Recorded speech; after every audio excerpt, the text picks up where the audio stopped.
Wait দুই অঙ্কের মাল্টিপ্লিকেশনের এই ট্রিকটা তোমরা অনেকেই জানো না, কীভাবে করতে হয় এখানে শিখে নাও।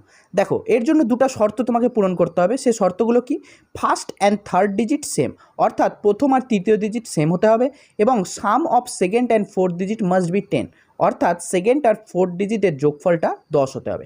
দেখো এই অঙ্কটা দেখো, 5 8 into 5 2 58 into 52, first and third digit দুটো সেম, এবং 8 আর 2 সাম করলে কত হয়? 10 হয়।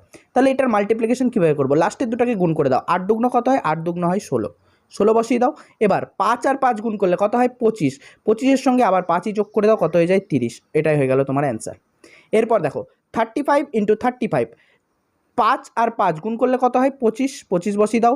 3 3 গুণ করলে হয় 9, 9-এর সঙ্গে আবার 3 যোগ করে দাও, 12। এটা হয়ে গেল তোমার মাল্টিপ্লিকেশন। নেক্সট 7 আর 3, 7 আর 3 গুণ করলে কত হয়? 21, 4 4 গুণ করলে কত হয়? 16, 16-এর সঙ্গে আবার 4 যোগ করে দাও, 20। এটা হয়ে গেল তোমার অ্যান্সার। কমেন্টে তাহলে এটার উত্তরটা